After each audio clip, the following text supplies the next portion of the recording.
Une banque a été assassinée par les gouvernements de l'Espagne, d'Andorre et des États-Unis pour détruire le mouvement indépendantiste catalan. Voici comment et pourquoi cela s'est produit. C'est une histoire pas possible. Si vous faisiez un film, on pourrait vous dire de le rendre réel. Je ne manque pas de confiance pour expliquer ce qui s'est passé. Et si je dois être emprisonné parce que j'ai dit quelque chose que je ne devais pas dire, dites-le moi. Not say, but someone tell me.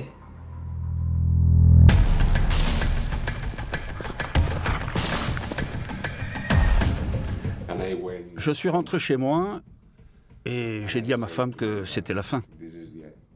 J'ai réveillé mes enfants et je leur ai dit que c'était la fin.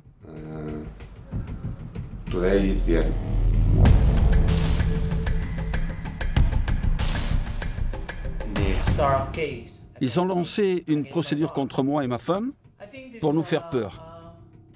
J'ai tout perdu et j'ai dû recommencer à zéro.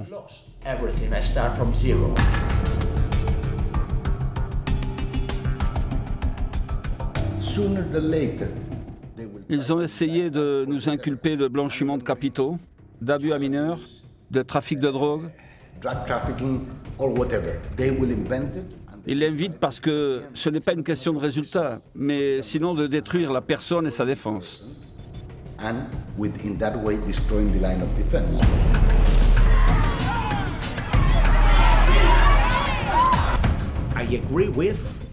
Je suis d'accord avec la loi et avec les termes basiques de la démocratie, mais eux, ils ne le sont pas.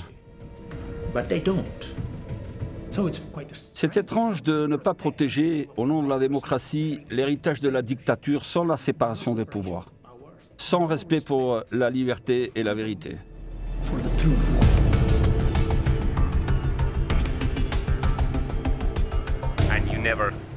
Nous ne pensons jamais que nous serons les objectifs d'une conspiration comme celle-ci. C'est quelque chose que nous voyons à la télé.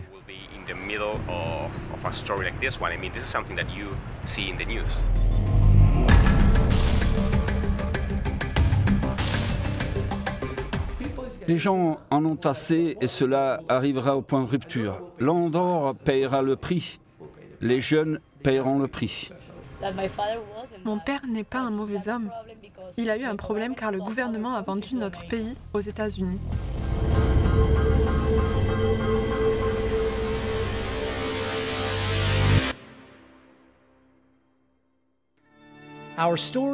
Notre histoire commence en Andorre, un micro-pays avec un territoire de 180 000 carrés, constitué de quelques vallées des Pyrénées, entre la France et l'Espagne, et a une population totale de 80 000 personnes. Nous pouvons asseoir toute la population de l'Andorre au Madison Square Garden. Et si vous n'avez jamais entendu parler de ce pays jusqu'à maintenant, vous n'êtes pas le seul. Il n'est pas rare pour un résident d'Andorre de se faire arrêter au contrôle de passeport aux États-Unis et de se faire interroger sous l'accusation d'avoir un faux passeport d'un faux pays. La qualité de vie de l'Andorre est une des plus élevées au monde. Sans pauvreté ou crime, elle est classée parmi les 5 pays les plus sûrs. La source de son PIB vient des 8 millions de touristes qui visitent chaque année le pays pour ses pistes de ski, ses boutiques hors taxes et son système banquier. L'Andorre réussit à être indépendante en 1278 et durant les derniers 700 ans, elle fut gouvernée par des seigneurs féodaux médiévaux jusqu'à ce qu'un pouvoir exécutif, législatif et judiciaire fût créé avec sa constitution en 1983. L'Andorre a une situation paradoxale depuis quelques années. Il ne faut pas oublier que ce pays a 2 chefs d'État, 2 coprinces. Un est le président de la France et l'autre est l'évêque de la Seu d'Urgell. C'est-à-dire, au sommet du pouvoir andorran, il y a une personne nommée par le Vatican. C'est un héritage de l'époque féodale. Siglos, era una herencia de los tiempos feudales. L'Andorre est la seule coprincipauté au monde. Sa constitution de 1983 ajouta des présidents démocratiquement élus. Durante la Segunda Guerra Mundial, hay muchos judíos que huyen. Pendant la Deuxième Guerre mondiale, les Juifs ont fui de la persécution nazie vers l'Espagne en traversant l'Andorre. Y se sabe que algunos andorranos Nous savons que quelques Andorrans tuèrent des Juifs pour leur voler leurs bijoux et l'argent. joyas, dinero. Y que Ceci est à l'origine de plusieurs fortunes de l'Andorre. es el origen de muchas fortunas de Andorra. Contrairement à d'autres pays qui utilisèrent les banques offshore pour cacher leurs richesses volées pendant la Deuxième Guerre mondiale, la Banque d'Andorre, elle, est née de cette façon. Les banques offshore désignent simplement le dépôt de fonds par une entreprise ou un particulier dans une banque localisée hors du territoire national. Et ce n'est pas une destination de vacances comme les îles Caïmans, les Bermudes ou les îles Vierges britanniques. Les banques offshore sont partout. Les plus accessibles sont à l'intérieur des États-Unis. Simple fact of opening a bank account offshore. Le fait d'ouvrir un compte bancaire offshore ne signifie pas que vous faites quelque chose de mal. Let's take Argentina. Argentina is a country where Prenons l'Argentine, un pays où tous les 10 ans le gouvernement vole l'argent des citoyens, soit par l'inflation, the money soit par la saisie de l'argent. either by means Ils sont très créatifs pour trouver une façon de le faire. Si vous êtes en Argentine, vous n'avez pas de pesos mais des dollars et vous cachez votre richesse sous votre lit.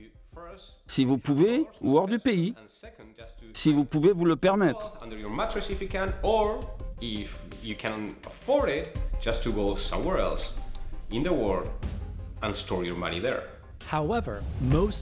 Par contre, la plupart des entreprises du classement Fortune 500 stockent des billions de dollars de bénéfices à l'étranger pour éviter de payer des impôts. 283 entreprises du classement doivent en totalité 752 000 milliards de dollars d'impôts fédéraux. Ce sont 52 000 milliards de plus que la rescousse de la banque en 2008. Les célébrités, les businessmen, les leaders mondiaux et les politiciens gardent leurs richesses dans des banques extraterritoriales en ouvrant des sociétés écrans pour éviter de payer des impôts. Le ministère des Finances est impuissant face à cela. Alors il contrôle les pauvres. Compte tenu du secret de l'anonymat inhérent aux sociétés écrans, le financement du terrorisme, les profits du trafic de drogue et d'êtres humains et toutes sortes d'argent criminel, le blanchiment est omniprésent.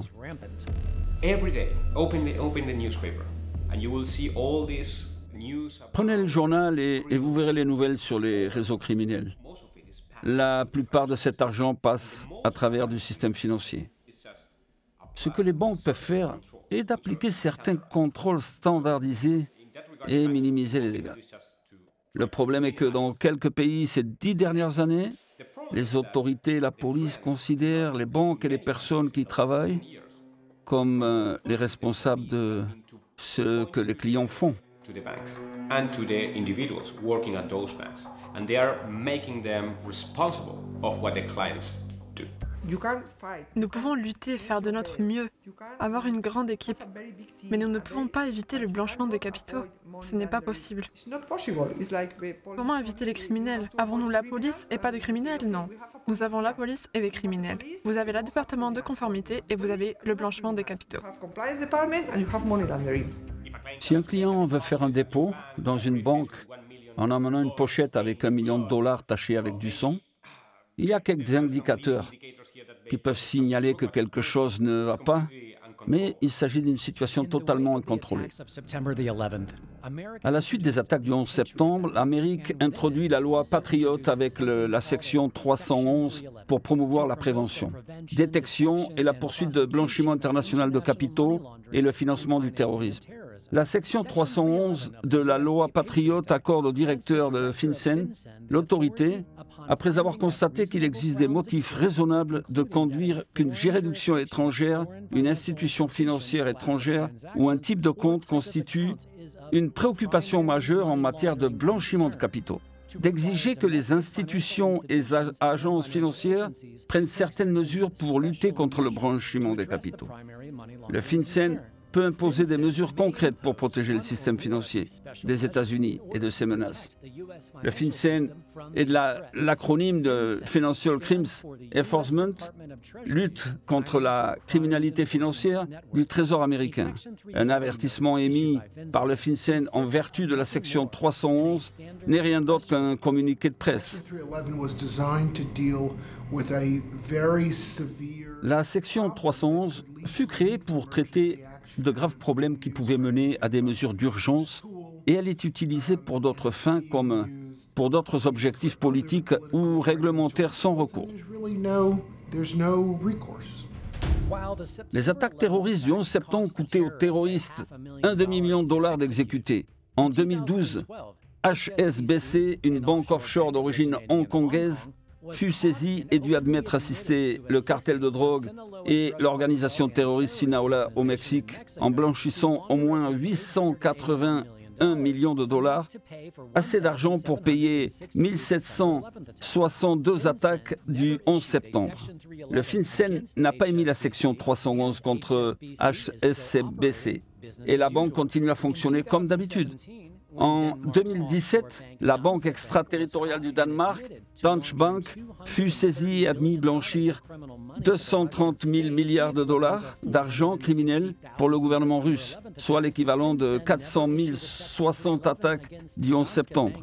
Le FinCEN n'a pas émis la section 311 contre la Danske Bank non plus.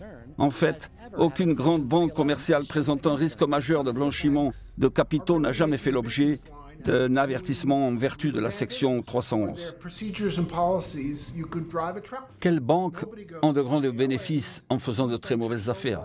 Et elles ont des procédures et des politiques infranchissables. Nous avons une situation où, pour ne pas provoquer un effet perturbateur à l'échelle du système, les petits malfaiteurs ou ceux qui ne font aucun mal seront les victimes sans recours significatif.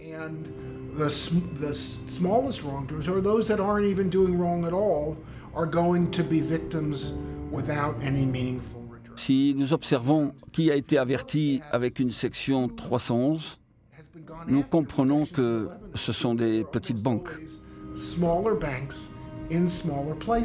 To begin, I am Joan Cejudo. Je suis Joan Cejudo. J'ai fait mes études d'économie à l'Université de Barcelone. J'ai travaillé pendant 30 ans à la banque La Caixa, devenue CaixaBank, jusqu'à ce que j'ai été résigné à la banque privée d'Andorre, la BPA, une banque en pleine expansion.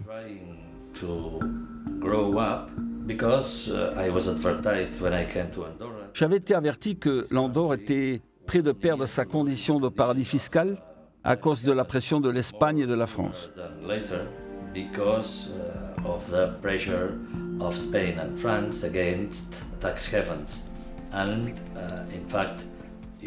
Immédiatement, nous avons acheté Banco Madrid, une banque espagnole, et nous avons su que notre avenir était dans le système onshore et non offshore.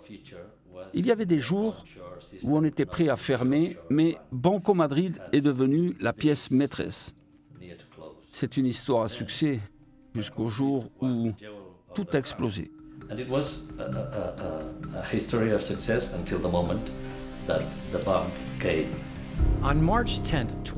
Le 10 mars 2015, le FinCEN du Trésor des États-Unis présenta un communiqué de presse en vertu de la section 311 à la BPA.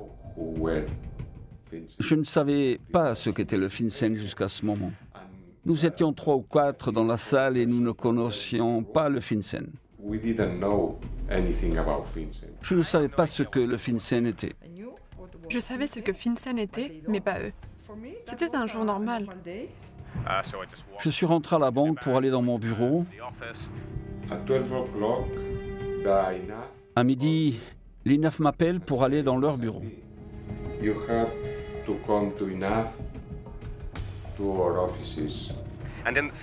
Et Santi vient me voir pour me dire que nous devions aller au bureau de l'INAF. C'est un régulateur et c'est lui qui gère les régulateurs. Santi, Pablo Laplana et moi, nous avons attendu. Personne ne nous expliquait rien du tout. Nous avons commencé à parler de ce qui pouvait arriver, mais nous n'avions aucune idée de ce qui se passait. Personne ne nous disait rien, nous ne pouvions pas sortir. Ils ne voulaient pas que nous sortions, très surprenant venant de l'INAF. Santi dit qu'il avait besoin de sortir car il était diabétique. Mon père est diabétique et il a besoin d'insuline. Ma mère m'avait dit qu'elle avait été à la banque. Elle est venue et je lui ai demandé si elle avait un chargeur extra à la maison pour nous le prêter car nos batteries étaient épuisées de tous les messages et appels. J'ai reçu des messages qui disaient que la BPA était en faillite, qu'elle avait des problèmes de liquidité. Je les ai rejetés car ils n'étaient pas vrais. Donc nous avons regardé sur Internet. Le communiqué était mis et nous l'avons lu sur nos téléphones. Cela nous a surpris. C'était incroyable, un choc. Il y avait des choses qui n'étaient pas vraies. La première réaction que nous avons eue a été de rester calme car il y avait des choses sans aucun sens. Le communiqué était rempli de représentations erronées et des faits actuels et l'information n'était pas actualisée.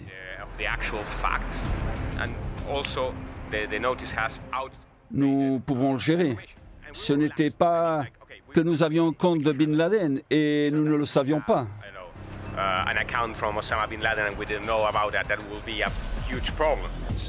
Ils ont émis un avertissement de la section 311 sous la loi Patriote. Il n'a pas eu d'allusion au terrorisme. Le président de l'Andorre, Anthony Marty, est immédiatement apparu à la télévision. La banque privée d'Andorre, et je cite, est une entité très préoccupante en termes de blanchiment de capitaux. Suite à cette déclaration, les autorités américaines suggèrent des mesures pour restreindre la capacité de fonctionnement de la BPA dans l'avenir.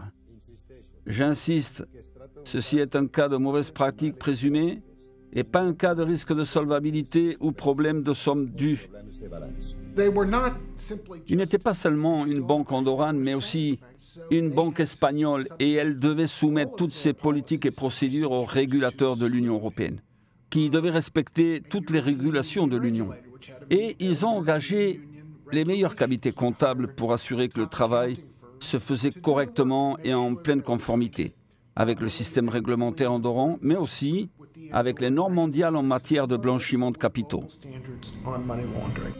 99% des 1000 premières entreprises sont inspectées par au moins l'un des 4 plus grands cabinets financiers au monde. KPMG, Deloitte, PricewaterhouseCoopers et Ernst & Young. Axé sur les régulations internationales sur le blanchiment des capitaux établies par les Nations Unies, article 52, prévention et détection de transfert de produits de crime.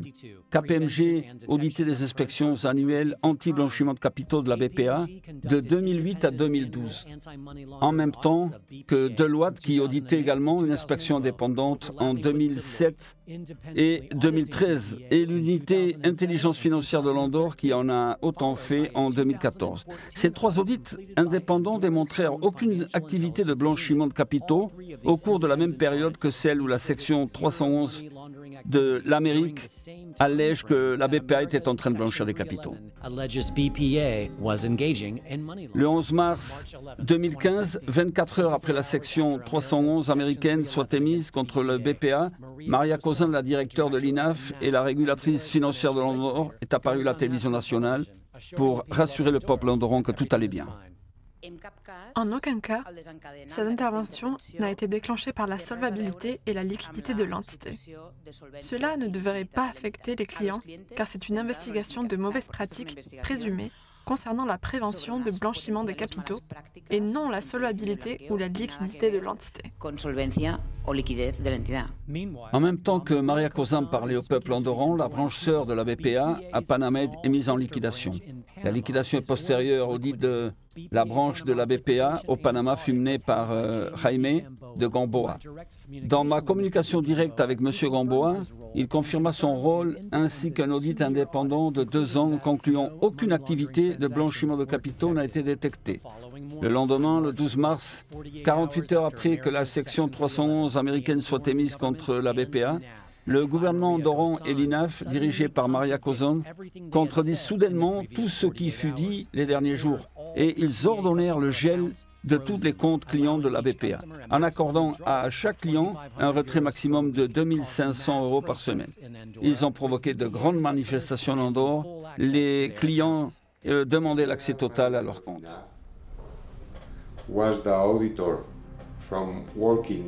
La directrice générale de l'INAF était l'auditrice travaillant à la KPMG et l'auditrice de la BPA de 2008 à 2011. Une fois qu'elle cessa de travailler à KPMG, elle devint la directrice générale de l'INAF. Elle était l'auditrice de toute l'activité de la BPA.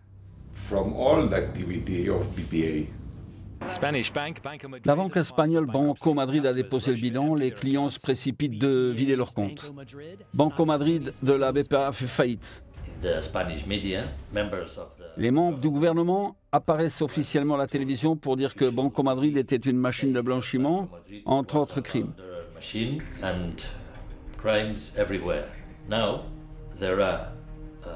Maintenant, il y a des verdicts qui affirment qu'il n'y a eu aucun blanchiment à Banco Madrid, mais c'était fait.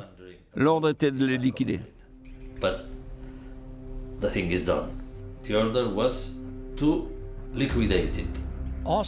Le 12 mars, le gouvernement andorran et l'INAF saisirent le contrôle total de la BPA. La majorité de la direction de la BPA fut licenciée, renvoyée chez elle jusqu'à nouvel ordre. Je me souviens que tous les jours, je me réveillais et je demandais à mon père, sur une échelle d'1 à 10, à quel point cela va être difficile aujourd'hui. Aujourd'hui, c'est la fin. Il a été licencié, mais ce n'était pas que cela.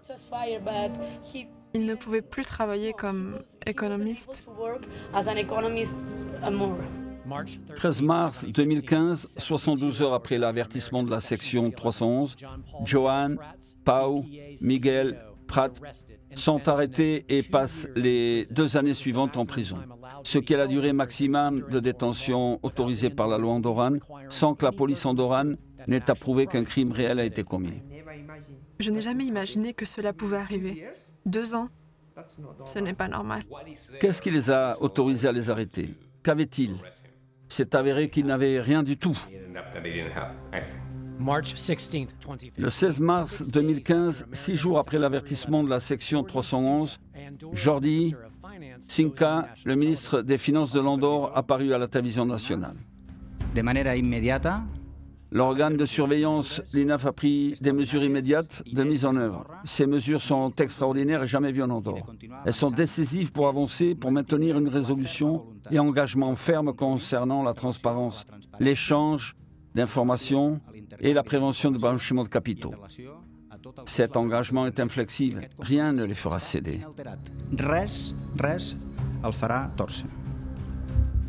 La fameuse fuite des Panama Papers révéla que M. Cinca était le propriétaire d'une entreprise offshore avant d'être ministre des Finances de l'Andorre. Cette entreprise était liée au commerce de diamants de sang. Jordi Cinca détenait des parts importantes dans une entreprise andorrane nommée Orfond, un conglomérat réservé à l'or et aux diamants. 3 filiales de cette entreprise travaillèrent au Libéria sous le dictateur sanguinaire Charles Taylor, qui accorda des privilèges fiscaux et à une des filiales d'Orfund. Charles Taylor est actuellement condamné à 50 ans de prison pour crimes contre l'humanité par un tribunal spécial chargé de le juger contre les crimes de guerre à La Haye. Il a été prouvé au tribunal que la guerre civile qu'il a menée et qui a conduit au viol, démembrement et meurtre d'innombrables civils avait été financée par le commerce de diamants. Jordi Cinca n'était pas seulement des actionnaires, ils travaillaient activement avec le groupe Orfond. Leur nom apparaissait dans ce document, par exemple, comme l'expéditeur des 500 000 pesetas à El Hadji Fofana, la main droite du dictateur, impliqué dans la guerre civile avec laquelle l'entreprise andorrane travaillait pour exploiter les mines des diamants de sang au Libéria. De plus, Jordi Cinca avait eu des contacts avec Fernando Fernandez Robleda, l'associé de l'un des plus grands marchands d'armes d'Afrique. Je connais très bien Jordi Cinca. Ils ont porté plainte contre moi au sujet des informations que j'avais publiées dans mon livre et qui montraient en détail comment et de quelle manière ils ont été impliqués dans un complot international achetant et vendant des diamants et de l'or qui ne suivaient pas les contrôles douaniers ou d'autres contrôles établis à travers une entreprise nommée Orfund. J'ai gagné le procès, bien sûr. Ils ont dû payer tous les coûts car ils ont perdu et la justice s'est prononcée à ma faveur. Nous avons fait un travail impeccable de journalisme dans ce livre, Diamants sales. Il n'a pas été dénoncé par le gouvernement car il fait partie de celui-ci. Et il n'a pas été dénoncé par la police ou le procureur car le procureur a une grande dépendance envers le gouvernement andorran. Le 16 mars, Jordi Cinca conclut leur discours sans mentionner qu'il a engagé PricewaterhouseCoopers pour auditer l'activité présumée du blanchiment de capitaux à la BPA. Comment a su le gouvernement andorran si la BPA avait des criminels? En engageant Pricewaterhouse, l'un des 4 cabinets financiers américains. Si Pricewaterhouse dit que tout est correct, alors tout est correct. S'ils disent que cela ne va pas, cela ne va pas. Les États-Unis l'accepteront car c'est Pricewaterhouse. J'étais là quand Pricewaterhouse est venu à BPA. Et je les ai vus travailler. À votre connaissance, ont-ils trouvé quelque chose à redire? Non, pas du tout. Pas du tout. Rien de mauvais? Ce n'est pas possible. Il doit y avoir quelque chose qui ne va pas. Si le FinCEN le dit, c'est vrai. Finalement, ils ont dû faire quelque chose d'incroyable.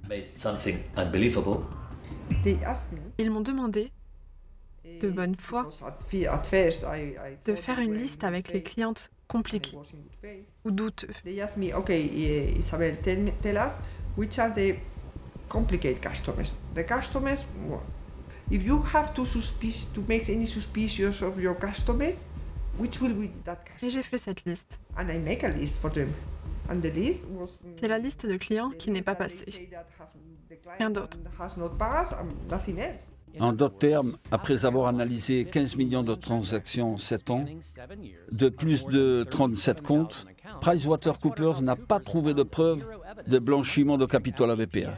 PricewaterhouseCoopers demandant à Isabelle, responsable de la conformité, de faire une liste avec les comptes douteux, ils ont été placés dans la pile de blanchiment de capitaux, qui augmenta à 2665 clients, ou 7,4% des comptes ouverts de la BPA, le 32% de la valeur monétaire totale des dépôts de la BPA. Que se passe-t-il? Les clients sont crucifiés. PricewaterhouseCoopers vient en Andorre avec plein de jeunes économistes, très jeunes, qui font un mauvais travail. Il n'y a rien de pire qu'un incompétent avec une initiative.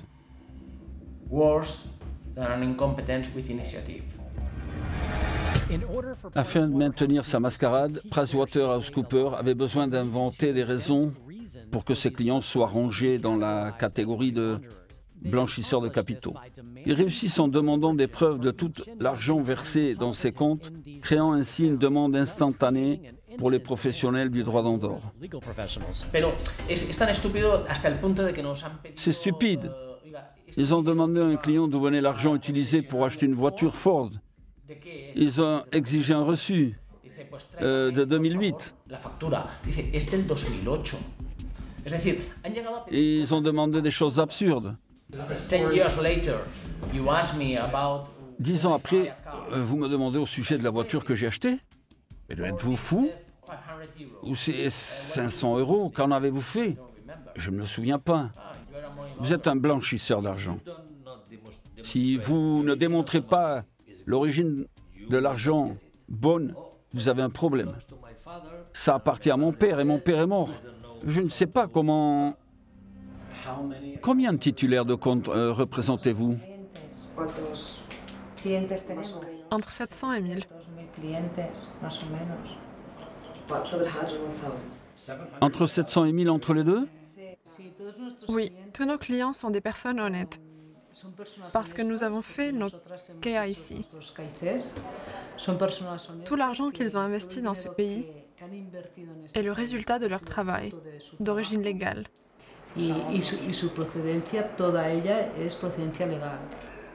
D'après nos connaissances et la documentation demandée pour qu'ils deviennent nos clients.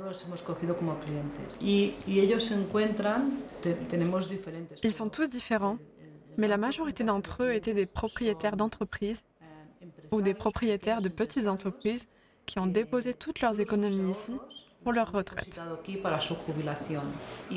Au moment de la retraite, ils ne pouvaient pas avoir accès à leurs fonds pour les années à venir et ne travaillent plus. Con su recaudo, con su seguro, con su futuro vital para los próximos años para enfrentar pues una vida no activa, laboralmente hablando. Nous avons des clients qui avaient besoin de l'argent pour payer leurs traitements médicaux.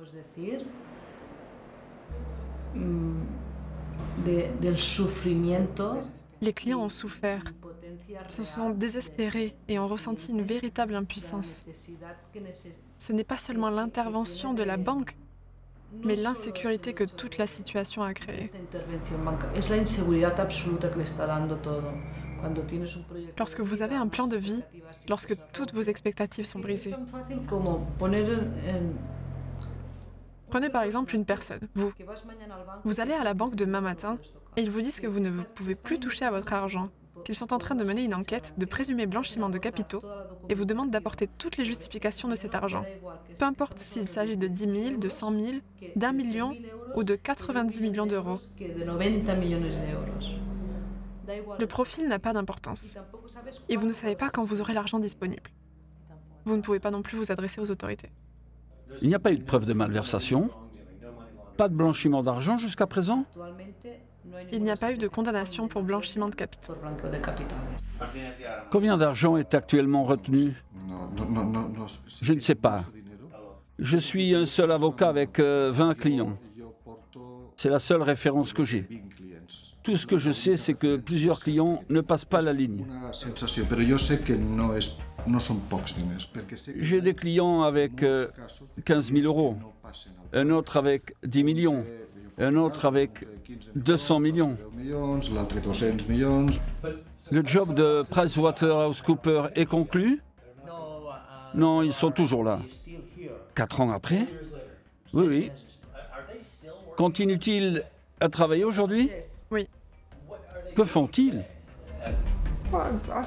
Ils demandent des choses stupides, en justifiant que nous sommes des blanchisseurs de capitaux. Tout le monde est coupable jusqu'à ce que son innocence soit prouvée. Il s'agissait d'une intervention bancaire du gouvernement. Cela ne s'était jamais produit auparavant. Un organisme a été exclusivement créé pour le cas de la BPA, nommé AREB, l'Agence de résolution d'entités bancaires. Le 2 avril 2015, 23 jours après que la section 311 américaine ait adopté une nouvelle loi et AREB formé avec l'objectif de gérer le processus de résolution des entités bancaires, le conseil d'administration est formé par les ministres des Finances Jordi Tinka et Linaf Marikosan. Cette entité est dotée de pouvoirs extraordinaires, jamais vus auparavant. Un des architectes en chef de cette nouvelle loi Andorran, qui créa l'AREB, fut Xavier Espot, le ministre de la Justice à ce moment-là et l'actuel président de l'Andorre. Il y a deux moments clés dans lesquels Xavier Espot participait ou eut des responsabilités dans la crise provoquée par l'intervention de la BPA.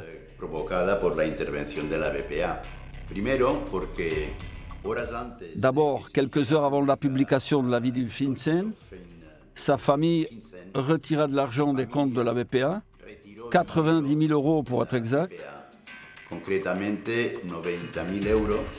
las horas previas a que se hiciera pública la notice. Ce qui démontre qu'il connaissait, et sa famille aussi, le communiqué du FinCEN.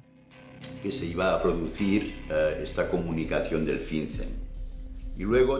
Et puis, il y a aussi une action décisive de Xavier Spot, avec le vote de la loi qui a créé l'Agence Résolution Entité Bancaire, ou la loi REB, ou la loi BPA. Mais elle a été manipulée. Une manipulation très claire, car la directive européenne de 2014 déclare que tous les actionnaires sont affectés quand une crise bancaire se déclenche. Mais dans la loi que le gouvernement et le Parlement andorran ont adoptée, ils l'ont changé pour établir que seuls les actionnaires avec plus d'un 10% du capital seront affectés. Ceci est important, car la famille du ministre de la Justice et actuel président d'Andorre, Xavier Spot, étaient des actionnaires minoritaires de la BPA.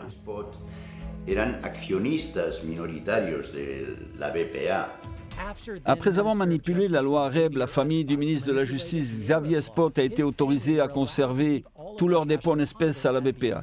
Mais les actionnaires majeurs et les fondateurs de la BPA et Banco Madrid, Ramon et Higini Cierco, connus comme les frères Cierco, virent apparaître leurs dépôts en espèces, tout comme de nombreux membres de la direction générale de l'APNB. La famille de Xavier Spot n'était pas seulement la deuxième actionnaire de la BPA, mais il s'agit aussi d'une famille très riche qui possède une chaîne de 70 magasins de cosmétiques de luxe en Espagne et en Andorre, nommée Julia Parfum, qui est apparue dans les Panama Papers. L'AREB lance un projet de création d'une bonne banque à la place de ce que PricewaterhouseCoopers avait considéré comme des actifs légitimes, a été séparé de la BPA. Et il est prévu de vendre la nouvelle banque une fois présentée. Après l'avertissement du 311 américain, AREB créa Vol Bank, une nouvelle banque où le 77,6% de dépôts sont placés en sécurité et les 32,4% restants restent placés dans ce qui deviendra la tombe de la BPA. 2 jours après, Coprince, le Premier ministre de France, arrive en Andorre pour la première fois. Dans le thème BPA, il y a eu une réaction rapide et réfléchie pour isoler la banque contaminée, suivi par le coprince d'Espagne en décembre. En cette année 2015, l'Andorre a expérimenté sa propre fragilité. Notre pays a eu la chance de voir qui sont ses amis et qui ne pouvaient pas être considérés comme tels. Jaime, rappelez aux gens que de ne pas être corrompu commence par soi-même, par moi et par vous tous. Tout cela dans un État où l'évêque, un représentant du Vatican, est coprince et chef d'État. C'est incroyable, c'est un scandale. L'évêque était complice. Et pas que cela. Il a des comptes à la banque andorrane. Il a reçu de l'argent des banques andorranes. Il s'agit d'une grave condamnation du Vatican. En même temps, les frères Cierco commençaient une bataille légale de plusieurs années contre le Trésor américain et le FinCEN, en s'adressant même à la directrice du FinCEN, Jennifer Calvary. Notre vision reste la même. Une grande injustice a été commise à l'égard de ces personnes. La BPA était une des bonnes banques. Une fois la section 311 émise, les banques américaines ont eu l'intention de ne plus compenser le dollar. Et lorsqu'une banque internationale ne peut plus le faire, c'est fini pour elle. Sans question, sans demande, sans temps pour s'expliquer. Du jour au lendemain, elles sont fermées. Vous avez une chance de répondre, mais le temps que vous répondiez, vous êtes en dehors du business, 1 semaine, 2, 3 ou 1 mois, et aucune banque américaine ne traitera plus avec vous. Et alors, comment pouvons-nous exproprier nos banques? La section 311 leur permet de le faire. Nous avons confronté cela, nous pensions qu'il y avait une manière de montrer qu'ils s'étaient trompés et qu'ils avaient une façon de le résoudre. Mais, bien sûr, il incombe au Trésor de perdre du temps car Plus une banque reste longtemps sans pouvoir opérer, moins il y a de chances qu'elle soit rétablie. Et elle atteint très rapidement le point de rupture. Quant à la famille propriétaire de la banque, partie aux États-Unis pour lutter pour cette opération, le FinCEN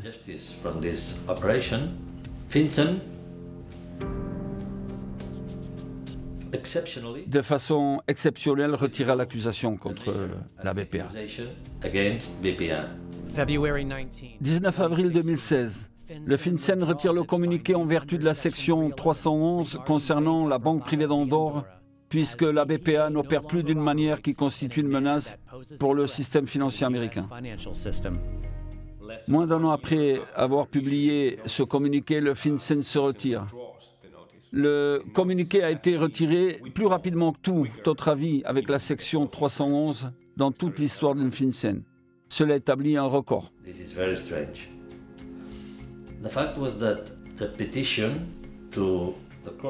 C'est très étrange. La pétition au tribunal était de recevoir les documents ou l'information qui a conduit au FinCEN à prendre une telle décision. Le juge considéra que si le FinCEN retirait la demande, aucun document ne serait nécessaire.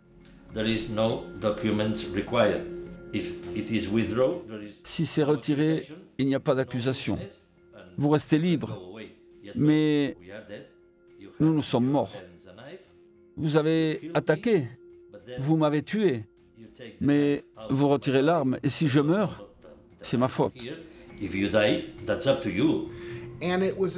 Une manœuvre stratégique, retirer essentiellement le communiqué qui avait déclenché notre droit de répondre. Il s'agissait d'un usage arbitraire du pouvoir, pas révisable, pour fermer une banque sans qu'il y ait la moindre possibilité d'aller de l'avant. C'est ainsi que nous nous sommes retrouvés avec le gouvernement américain qui, en coordination avec un autre pays, a fait d'une banque privée une victime et l'a fermée, l'a rendue incapable de revenir à la vie et a vendu ses actifs pour une bouchée de pain à une banque américaine nommée J.C. Flowers. Chris, vous avez la tradition d'acheter des actifs bon marché en période de crise.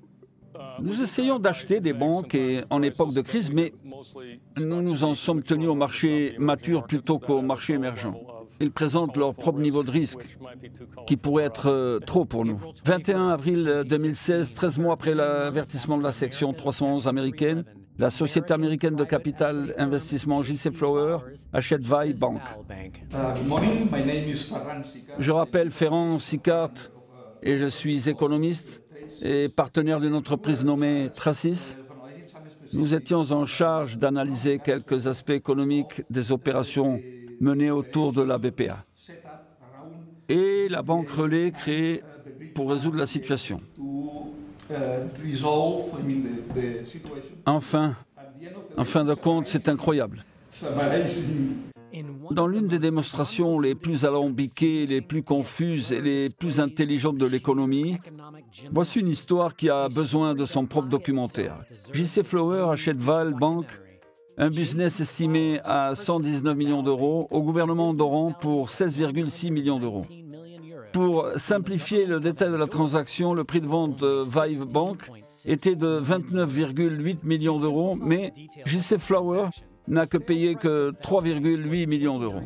Les obligations convertibles ou les actions ordinaires de la banque ont été estimées à 70 millions d'euros, mais J.C. Flower a payé 12,8 millions d'euros. C'est-à-dire J.C. Flower a acquis une entreprise internationale existante et rentable avec une réduction stupéfiante de 86%. Qu'est-ce que cela veut dire? Que J.C. Flower a eu un très grand profit de cet achat. Avez-vous déjà vu quelque chose de pareil dans votre carrière? Non. J'ai 63 ans, je n'ai jamais vu ça. Je ne peux pas imaginer une chose comme celle-ci. Les propriétaires originaux ont tout perdu avec l'achat de J.C. Flowers. Vous dépensez de l'argent et du temps, vous faites un effort pour réaliser une autopsie. pas pour trouver un remède à ce qui est arrivé.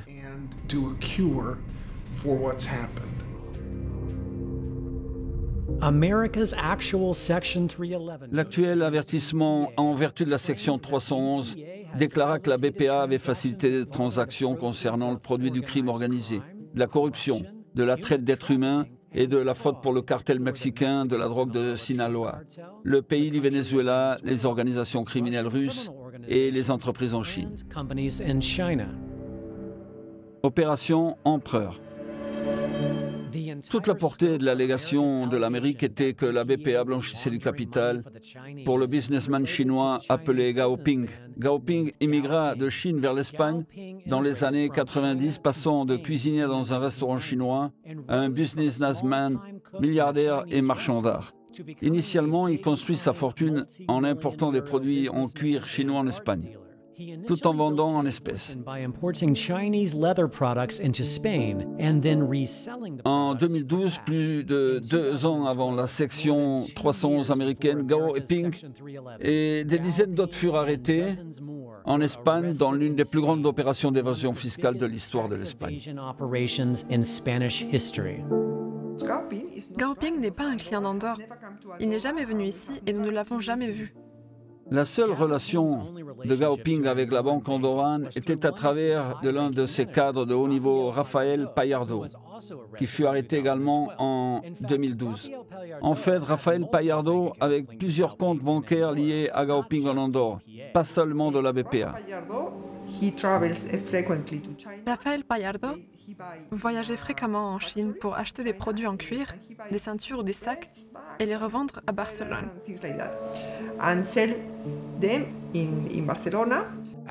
En tant que responsable de la conformité, Isabelle demandant la preuve que cette opération était une entreprise tout à fait légitime. Nous avons commencé à travailler avec des dépôts en espèces, mais c'était vraiment très commun en Andorre à ce moment-là. Gao Ping commettait une fraude fiscale en Espagne en déposant de l'argent en espèces dans des banques andorranes.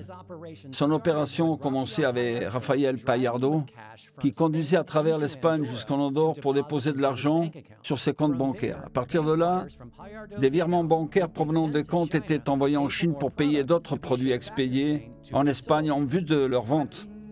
En 2 ans, l'argent augmente énormément. Si en 2008, tous les commerces font faillite, pourquoi pas la vôtre? Alors que le monde faisait face aux conséquences de la crise bancaire de 2008, Rafael Payardo commença à développer cette opération en accordant des prêts généreux venant du commerce de Gao Ping à tous ceux en Espagne qui avaient besoin d'argent rapidement et en demandant en échange des virements bancaires immédiats sur ses comptes bancaires en Andorre. L'économie était en crise. Ce que plusieurs personnes faisaient était d'emmener le demi-million qu'ils avaient offshore pour payer les salaires du personnel. La police espagnole le savait et ils contrôlaient presque toutes les voitures. Et c'est pour cela qu'ils appréciaient tant ce système. Nous n'étions pas à l'aise. Nous recevions 15 € par virement et nous assumions un grand risque avec l'argent en espèces. Nous venions d'acheter Banco Madrid. La BPA savait qu'il ne pouvait pas continuer à travailler avec des clients espagnols qui fuyaient les impôts espagnols tout en opérant avec une banque en territoire espagnol.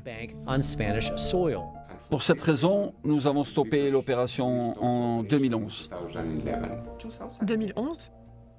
L'avertissement du FinCEN ? Mars 2015. Incroyable. Quand nous avons vu le communiqué, ça, c'est la préhistoire. C'est le passé, très passé. En résumé, la BPA ouvre un compte pour Rafael Payardo en 2008.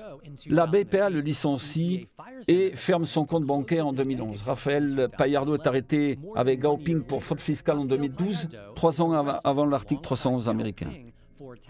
Comme client en 2011, Gao Ping lui demanda d'organiser une fausse réunion avec l'un de ses partenaires, Yun Yang, en attirant 2 employés de la BPA à Madrid et en prétendant voir comment ouvrir un nouveau compte bancaire à la BPA, puis en essayant d'amener tous les employés de la BPA à admettre quelque chose que Gao Ping pouvait leur reprocher.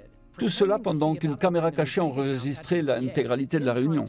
Pas conscient de ce qui se passait, la BPA refusa d'ouvrir un compte bancaire pour M. Yang Gaoping, qui essaya d'utiliser cet enregistrement dans une tentative d'extorsion ratée contre la BPA, en menaçant de s'adresser aux médias avec cet enregistrement si la BPA ne reprenait pas Rafael Gallardo comme client. Rafa Gallardo is very afraid of the Chinese. Rafa Gallardo a très peur des Chinois. Ils l'ont enregistré. Et puis il est venu en Andorre et exigea au département commercial de la BPA que nous ne pouvions pas l'arrêter avec cette vidéo. Si nous voulions l'arrêter, nous le faisions. Ce n'est pas un problème, ce n'est pas un drame.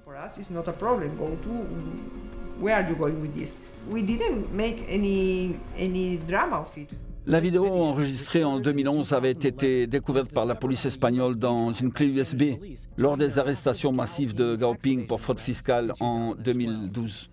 La vidéo n'a été rendue publique qu'en 2015. Le 17 mars 2015, une semaine après le communiqué des sections 311, une version éditée de cette vidéo de la tentative d'extorsion ratée de Gaoping apparaît soudainement à la télévision nationale comme preuve que la BPA blanchissait de l'argent pour les Chinois. À droite de la table, Yang Guoyang, l'homme de Gaoping, à gauche le responsable de la BPA, Mauricio Escribano, et une employée chinoise. La négociation commence. Yang veut clarifier les choses. C'est du blanchissement, non?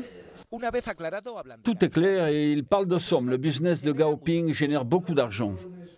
Dites-nous quelle somme par mois votre objectif? 100 millions d'euros facilement. Mensuel? Oui, facilement. Souvenez-vous, lorsque le PDG de la BPA, Joan Pao Miguel Prats, a été arrêté 72 heures seulement après le communiqué de la section 311 américaine et qu'il a été incarcéré pendant 2 ans sans aucune charge ne soit retenue contre lui. La raison de l'arrestation de Joan Pao est que la police espagnole a mis Rafael Gallardo à l'arrière d'une voiture de police espagnole, l'a conduit en Andorre et l'a forcé à faire un faux témoignage devant un juge andorran contre Joan Pao Miguel Prats, ce qui a conduit à son arrestation. Une personne qui ne peut pas sortir d'Espagne part en Andorre pour témoigner et provoqua l'arrestation de M. Prats, 4 jours après M. Gallardo. Il admet avoir menti sous la pression et la torture de la police. Je voudrais savoir quel juge a permis le faux témoignage de M. Gallardo. Personne n'a rien fait. Le système judiciaire andorran présente de nombreuses lacunes. La seule preuve matérielle de Rafael Gallardo contre Joan Pao Miguel Prats était l'un des agendas manuscrits de Rafael pour les virements bancaires avec le nom partiel de Joan Pao. Rafael admet plus tard que la police espagnole l'a forcé à falsifier son témoignage, mais Joan Pao Miguel Prats est détenu en Andorre pendant 2 ans. Il continue de défendre son histoire en affirmant « J'ai été la marionnette du procureur et du tribunal, qui m'ont utilisé pour justifier l'intervention de la banque. » Dans ces agendas, le nombre d'autres personnes qui travaillent dans d'autres banques d'Andorre apparaissent. Ils devraient être en prison. Si le cas est le même, mais ils ne le sont pas et ils ne le seront pas.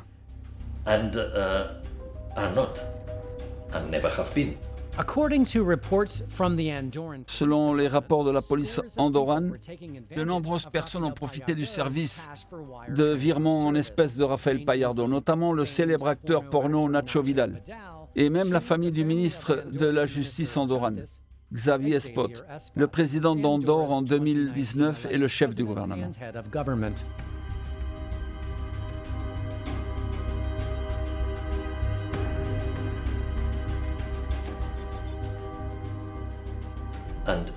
Avec ce cas, tout le monde est soumis à une enquête et quelques-uns sont emprisonnés.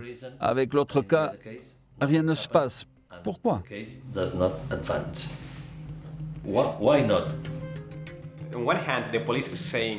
D'un côté, la police dit que la banque cache quelque chose. De l'autre, il remercie la banque car sans l'historique, nous n'aurions pas pu renvoyer toutes les transactions. C'était...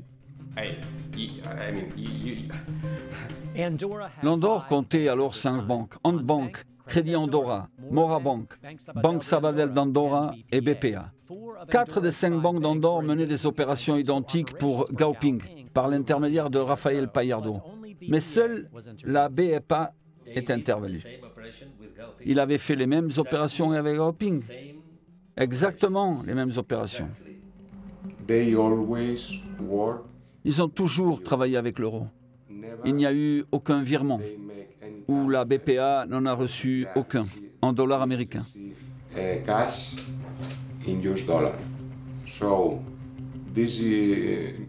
C'est-à-dire, si les autorités américaines et les banques américaines ne connaissaient pas cette opération, l'information du client est venue d'Espagne.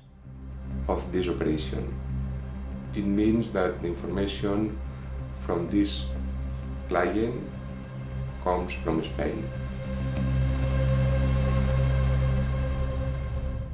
Opération Clotilde. La section 311 américaine, alléguant que la BPA blanchissait de l'argent pour les Russes, se consacre sur un homme nommé Andrei Petrov. Exactement comme Rafael Payardo était agent de Gaoping. Andrei Petrov était le contact d'un ancien général décoré de l'armée russe, lauréat du prix d'État de la science et de la technologie de la Fédération de Russie et PDG par intérim d'une société chargée de nettoyer et de réparer tous les oléoducs de Russie, M. Viktor Kanaïkin. Ce que nous savons, c'est qu'il est très connu en Russie, qu'il a beaucoup d'argent et qu'il dépose une quantité ici. Il n'est pas rare qu'un homme aussi riche que Viktor Kanaïkin, une personnalité publique vivant et travaillant en Russie, place son argent à l'étranger dans l'espoir d'éviter un enlèvement ou d'autres risques potentiels pour sa sécurité. C'était un client avec un dossier comme ça. Pour moi, c'était clair qu'il ne faisait rien de mauvais. L'activité de Viktor Kanaïkin consistait en 2 virements d'une banque en Lettonie vers le BPA. L'un en 2003 pour 20 millions d'euros et l'autre en 2007 pour 30 millions d'euros, sous le nom de DDC Limited. L'argent venait de sa propre entreprise. Un virement d'une poche à l'autre. C'est le pays qui change, rien d'autre. Nous ne vendons pas, nous n'achetons pas, nous ne faisons pas de business. L'argent est là et je veux le changer de pays.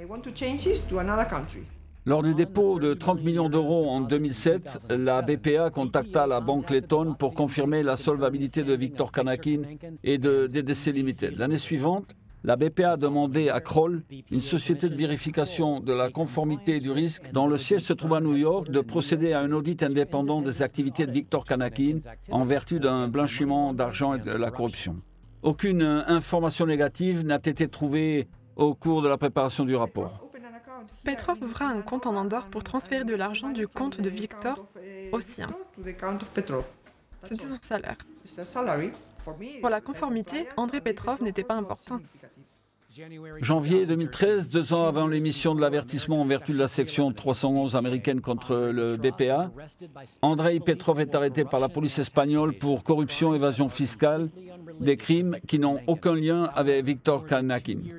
Plus de 2 ans plus tard, le 23 mars 2015, 13 jours après l'avertissement de la section 311, les médias espagnols publient soudainement une série d'affirmations liant Viktor Kanaïkin aux activités criminelles d'Andrei Petrov. L'Espagne a également affirmé que 2 cadres de la BPA s'étaient rendus à Moscou pour rendre visite à Viktor Kanaïkin en personne. L'un d'eux était Santiago Rosello, ce qui est vrai puisque c'est le travail de Santi, en tant que directeur financier de la BPA, et de suivre de près et de rendre périodiquement visite à un client aussi important que Viktor Kanaïkin.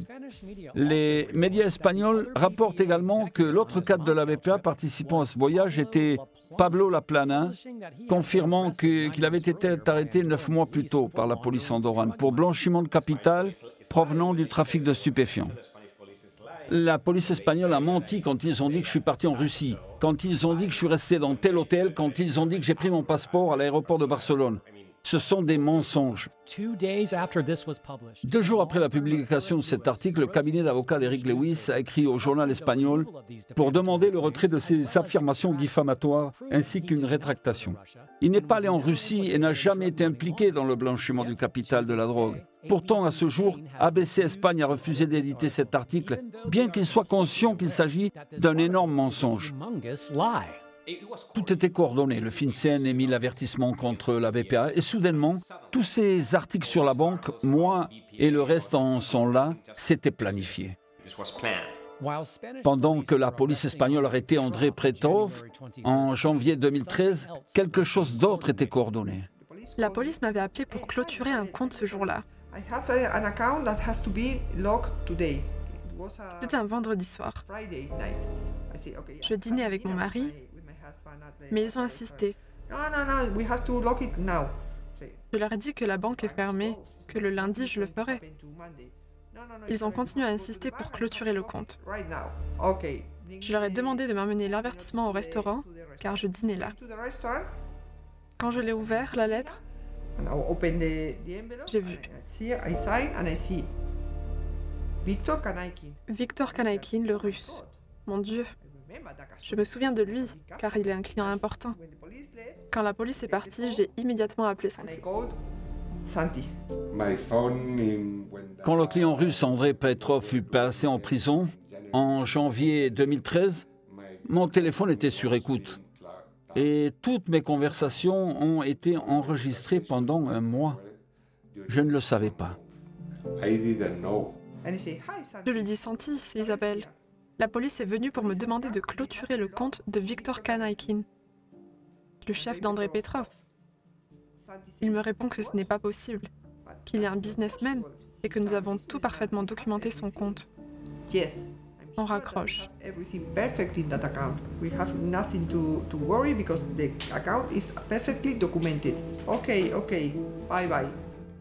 Une fois que nous l'avons su, j'ai proposé de me présenter au tribunal international en disant que nous ne savions pas ce qui était arrivé. Si je pouvais m'expliquer, je pouvais me présenter au tribunal espagnol. Ils m'ont dit de ne pas m'en faire car je n'étais pas important pour le cas et je n'en faisais pas partie. C'était 2013. Quand la BPA a été intervenue en 2015. L'Espagne a décidé de ressortir le cas. Santi risquait 1 an de prison et 300 000 € d'amende s'il était reconnu coupable. La police a fait une interprétation. Les deux savent ce qui se passe et ils disent que tout est parfait car ils savent que nous les enregistrons et ils veulent cacher quelque chose. C'était leur interprétation de ma conversation avec Santi.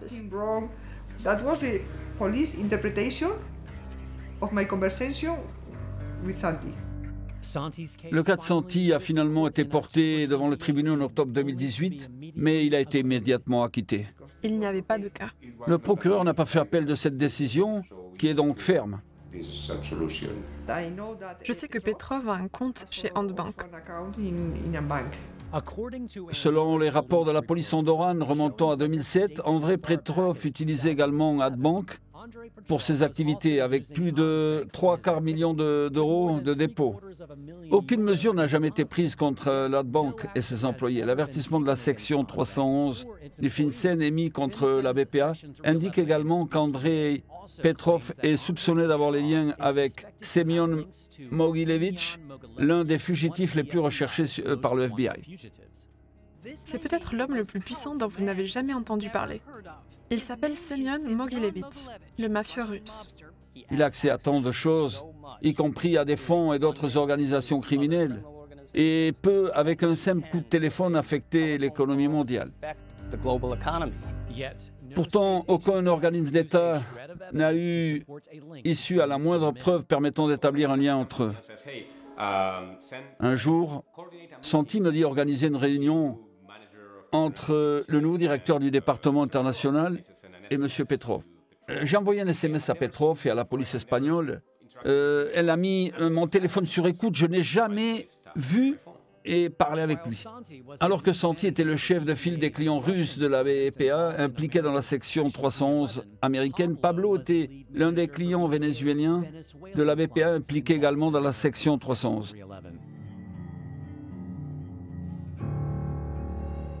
Opération Huile.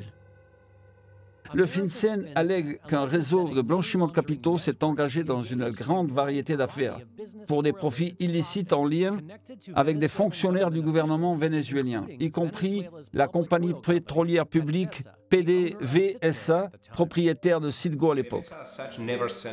La PDVSA n'a jamais envoyé de l'argent à la BPA. J'ai été surpris quand j'ai lu le communiqué du FinCEN, car il n'y a aucune transaction de la PDVSA à la BPA. En fabriquant l'histoire selon laquelle BPA blanchissait de capital pour les Vénézuéliens, la police espagnole a dû faire preuve d'une grande créativité. Au cours de cette émission d'information nationale espagnole diffusée le 7 avril 2015, un mois après la section 311 américaine, le public a appris que la police espagnole avait mis sur écoute les téléphones des dirigeants de la BPA, tout en essayant de suivre la mafia russe, mais que le Venezuela est apparu en scène. Et la police espagnole a donc commencé à mettre sur écoute les téléphones liés aux clients vénézuéliens de la BPA. Bien que la police espagnole ait procédé à des écoutes téléphoniques à l'intérieur d'Andorre, elle n'avait pas de compétences pour intervenir dans une affaire opposant le Venezuela à l'Andorre. Et c'est là que le FinCEN américain est intervenu. La police espagnole a ensuite présenté au FinCEN des preuves de blanchiment de capital à la BPA pour les clients mentionnés dans la section 311 américaine, y compris le Venezuela, ce qui a conduit les États-Unis à fermer la BPA et le Banco Madrid. La première fois que j'ai vu une de mes conversations, c'était au journal. La transcription était mal faite. Mais ce qui m'a choqué a été d'entendre ces conversations à la télé. Au cours de cette même émission du 7 avril 2015, les médias espagnols ont commencé à diffuser les conversations téléphoniques rééditées de Pablo Laplana à la télévision nationale, comme preuve que la BPA blanchissait du capital pour les Vénézuéliens. Pablo n'avait aucune idée que son téléphone était enregistré, en 2013, jusqu'à ce qu'il regarde et entende ses propres conversations téléphoniques éditées, diffusées en direct à la télévision nationale espagnole en avril 2015, 2 ans plus tard, coïncidant parfaitement avec la section 311 émise contre la BPA. C'était très frustrant de savoir qu'ils mentent et de ne pas pouvoir démontrer le contraire. Pablo a immédiatement engagé un avocat et a porté le cas devant les tribunaux en mai 2015, quelques semaines après la première diffusion. Son avocat a présenté au tribunal des diagrammes montrant comment ces conversations avaient été fortement manipulées lors de leur diffusion. Mais aucune rétractation n'a été donnée et le système judiciaire espagnol n'a rien fait pour remédier à la situation. Quand j'ai vu et entendu mes propres conversations clairement manipulées, je ne peux pas trouver les mots pour décrire la frustration et la rage que cela m'a provoqué. Nous avons 2 accords avec le Venezuela. L'un d'entre eux est avec les assurances. Les clients vénézuéliens de la BPA étaient en partie des courtiers d'assurance internationaux qui recherchaient des réassureurs tels que Guy Carpenter ou Lloyd of London pour assurer diverses entreprises nationales au Venezuela. L'autre accord travaille avec les entreprises chinoises. Ces clients ont également négocié des accords pour construire des usines au Venezuela en utilisant la technologie chinoise, ainsi que pour importer des véhicules de Chine pour la vente au détail au Venezuela. C'est une opération commerciale. L'argent nous arrive de l'entreprise directement en Andorre, avec toutes les déductions fiscales incluses.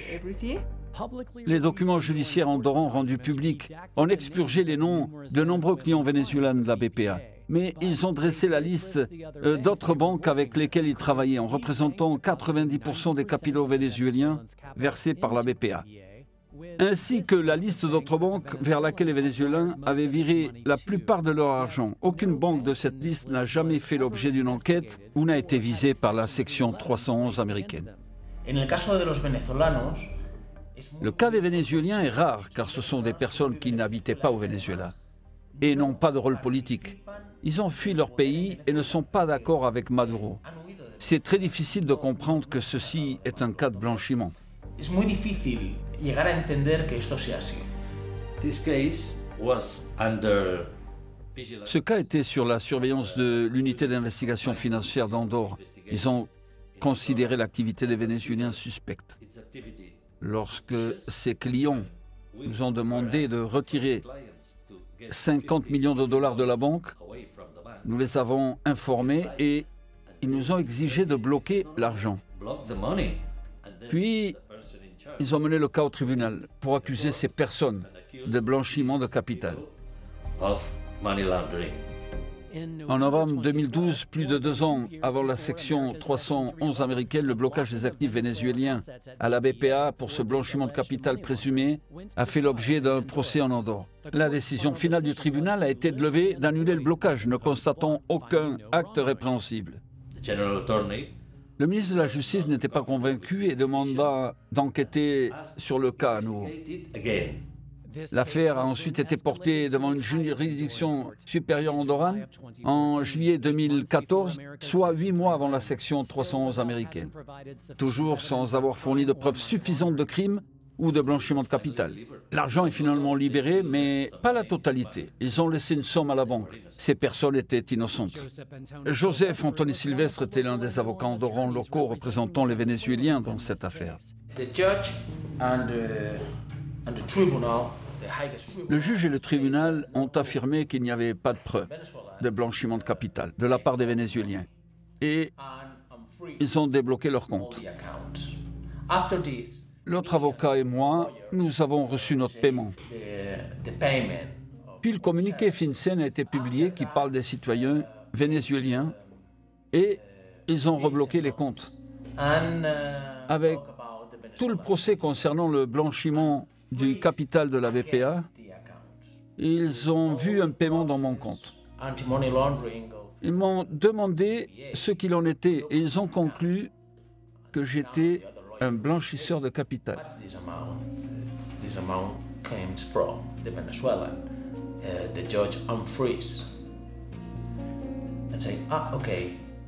Êtes-vous fou? C'est le juge qui a dit qu'il n'y avait pas de preuves.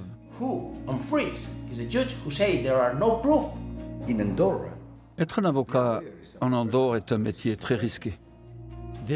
Il s'agit de González Boyer, avocat spécialisé dans les droits de l'homme et partenaire du Centre européen pour les droits constitutionnels et les droits de l'homme, qui représente Joseph Anthony. Le juge qui a libéré l'argent avant le communiqué FinCEN est le même juge qui accuse Sylvestre et les autres avocats de blanchir du capital, après avoir déclaré que cet argent-là était de l'argent propre. En fin de compte, vous ne savez pas quoi faire. Vous gagnez un cas, vous êtes payé et vous vous retrouvez dans une situation pire que celle du client que vous avez acquitté.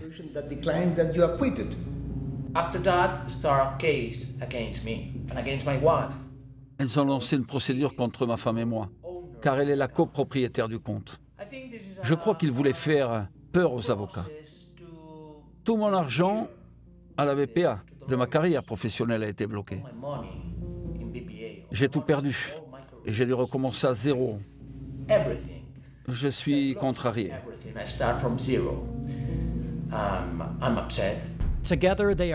Actuellement, ils cherchent à attirer l'attention des Nations Unies sur les violations des droits de l'homme commises dans le pays d'Andorre. Si vous ne savez pas comment gérer un cas, vous accusez l'avocat. C'est le problème de l'Andorre. Enfin, le 4e cas de la section 311 américaine allègue que le BPA a travaillé avec le cartel de drogue de Sinaloa au Mexique et a facilité le transfert de grandes quantités d'argent en espèces provenant du trafic de stupéfiants aux États-Unis. Cela signifie que le cartel de la drogue de Sinaloa, après avoir été coupé de HSCB aux États-Unis, a fait exactement la même chose, sans que la section 311 ne soit pas émise à HCB, parviendrait à maintenir et à transporter d'énormes quantités d'argent en espèces par bateau et par avion des États-Unis jusqu'en Andorre, pour les déposer ensuite à la BPA. Est-ce possible que le FinCEN soit aussi stupide que ça, d'ajouter ceci au communiqué? Nous n'avons jamais trouvé le moindre indicateur. Et personne n'a indiqué d'un lien quelconque avec le cartel de Sinaloa ou quoi que ce soit d'autre. Et il n'y a rien qui le laisse supposer. C'est cela que nous avons trouvé.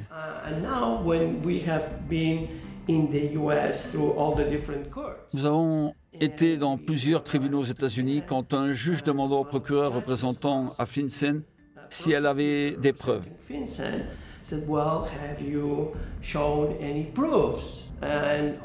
Et tout ce qu'elle peut répondre, c'est qu'ils ont publié une déclaration à ce sujet.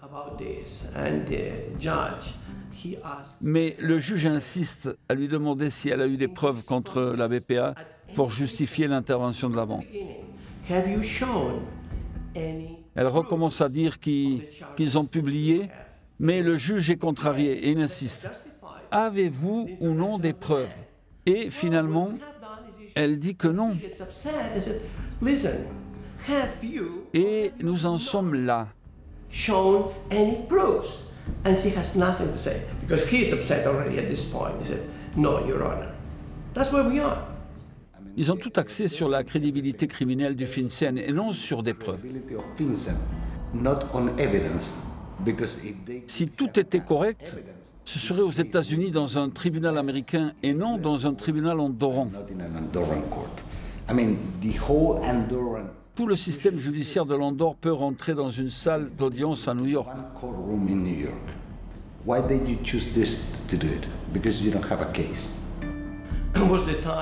Pourquoi l'avez-vous fait? Parce que vous n'avez aucun cas. C'était un moment où les États-Unis étaient très prudents et attentifs à ce qui se passait au Venezuela avec les Russes, dont ils ont assaisonné leur goût pour le rendre attrayant pour le gouvernement. De toute façon, c'est un petit pays sans intérêt stratégique, avec une petite banque et personne ne protestera. Nous avons un intérêt stratégique et politique de bien s'entendre avec les Espagnols. Alors, c'est ce qu'ils ont fait, suivre le mouvement et les rendre heureux.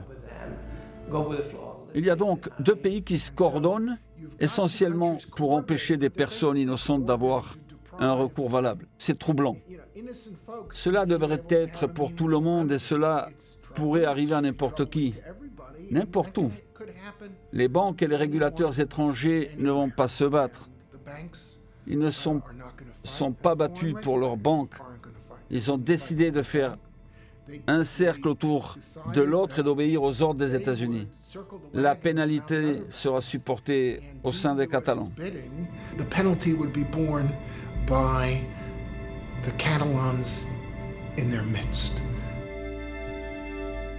La pénalité serait supportée au sein des Catalans.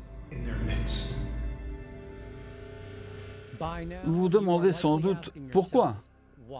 Qu'est-ce qui motiverait l'Andorre et l'Espagne à accuser la BPA du blanchiment de capital en détruisant intentionnellement la banque et d'innombrables vies dans le processus? Cela a un nom, guerre juridique. C'est la réalité. Toute cette affaire est une guerre juridique. Il s'agit d'une guerre avec d'autres moyens qui consistent à utiliser des outils légaux au sein d'un système pour détruire les ennemis d'une manière qui semble être légale. Ils ont donc exploré les contradictions de la loi et utilisé le système juridique. Pourquoi? Parce que normalement, dans chaque pays, le système judiciaire n'a pas de contre-pouvoir ou un système d'équilibre des pouvoirs. Et ce qui s'est passé en Andorre est exactement la même chose. Ils ont voulu protéger la banque qui leur convenait et en détruire une autre. Pourquoi cette autre banque, la BPA, ne leur convenait-elle pas? Parce qu'elle ne voulait pas jouer le jeu de certaines choses qui étaient importantes à la fois pour l'Andorre et pour l'Espagne, à savoir la campagne visant à détruire le mouvement catalan.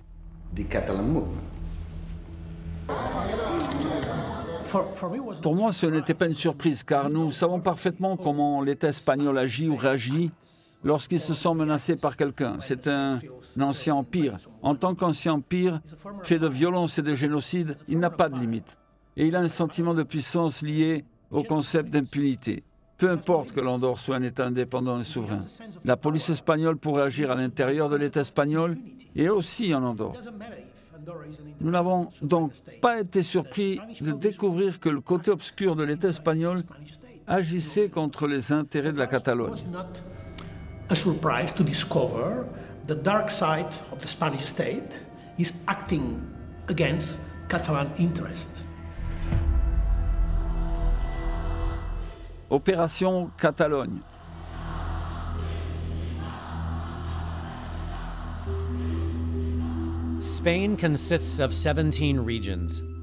L'Espagne se compose de 17 régions, dont les plus connues sont Madrid, la capitale du pays, et la Catalogne où se trouve Barcelone. Ces deux régions sont en conflit amer depuis des siècles.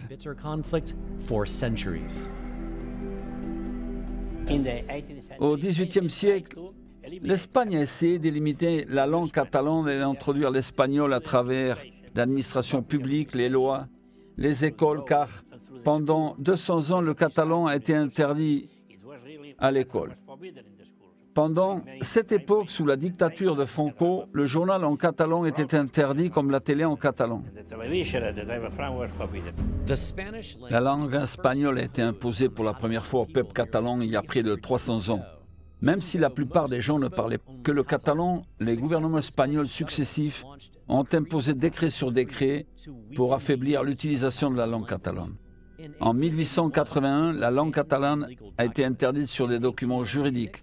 En 1896, dans les réunions publiques au téléphone, en 1900 au théâtre, en 1939 avec l'arrivée au pouvoir de Francisco Franco, la langue catalane est interdite partout. Les personnes surprises en train de parler le catalan sont arrêtées et sévèrement battues. Parler ou même lire un livre en catalan dans les lieux publics était considéré comme une protestation directe contre le long régime fasciste de Franco. Un régime qui a placé l'Espagne deuxième après le Cambodge et qui compte le plus grand nombre de personnes disparues.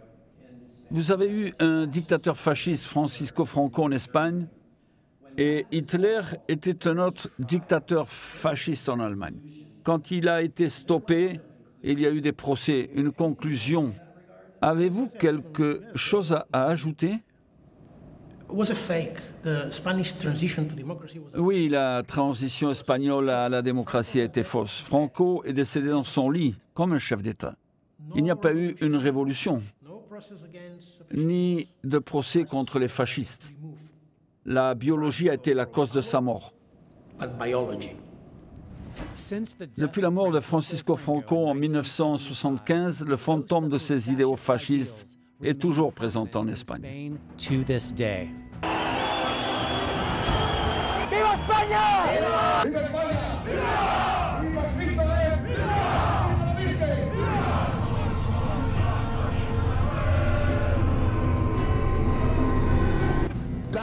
Un grand merci à Francisco Franco. Avec la répression qui continue en Catalogne, la scène est devenue centrale. Montrez-nous votre carte d'identité. Je suis catalane. Je suis catalane. Je me moque de la République catalane. Est-ce clair? Depuis que je suis petite, j'ai vu les différences. Quand j'allais au marché, j'entendais une grand-mère qui disait à son petit-fils de ne pas acheter à cela, car c'est catalan. Pourtant, vous habitez en Catalogne. Comment pouvez-vous dire cela et vous opposer à un produit fabriqué sur cette terre? Cela n'a rien à voir avec la politique. Nous avons beaucoup voyagé en Espagne et les gens nous insultaient car je parlais en catalan avec ma sœur. And I would find people insulting me and my sister for speaking in Catalan with each other. They would come to us and say, "You are in Spain, you should speak." Vous êtes en Espagne et parlez espagnol. Des situations violentes et pas agréables que j'ai affrontées toute ma vie. And I've been encountering this my entire life. Statut d'autonomie, loi accordant à un territoire ou une région le droit de s'autogouverner. Le premier statut d'autonomie catalan a été adopté par le Parlement espagnol en 1932, après que la Catalogne ait organisé un vote public ou référendum, avec 99% des Catalans votant à faveur de ce statut. 7 ans plus tard, lorsque Francisco Franco a pris le pouvoir, ce statut a été aboli, ce qui a entraîné 4 décennies de répression et carnage contre le peuple catalan. Après la mort de Franco, en 1975, un autre statut d'autonomie a été élaboré et adopté en 1977, mais il n'accordait à la Catalogne qu'une autonomie limitée. De 1980 à 2003, Jordi Pujol a consacré sa présidence au droit de la Catalogne à l'autonomie et a donné naissance à ce que l'on appelle aujourd'hui le mouvement indépendantiste catalan.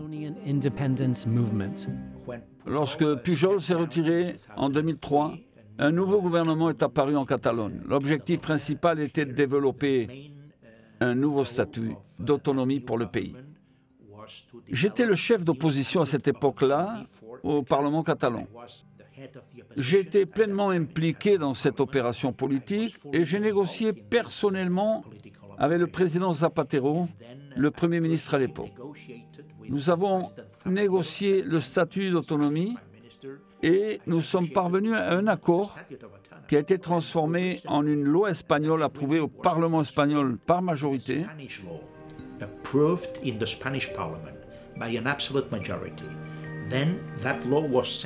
Puis, cette loi a été envoyée en Catalogne où un référendum a obtenu un 74% de vote positif. Le statut d'autonomie, le nouveau, était bien. Mais 4 ans après, en 2010, la Cour constitutionnelle espagnole a invalidé les principaux articles d'un nouveau statut d'autonomie de la Catalogne, préalablement approuvé par le peuple.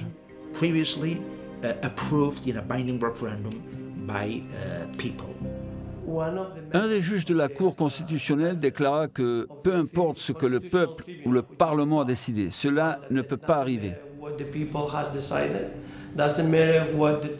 Il est venu à New York car c'est un ami intime de mes beaux-parents et j'ai pu lui demander pourquoi pas essayer.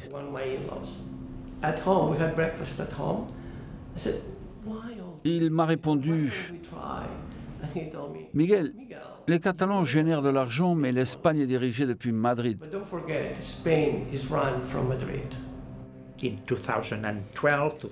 Entre 2012 et 2013, il y a eu de grandes manifestations en Catalogne. Plus d'1,5 million de personnes sont sorties pour demander un référendum.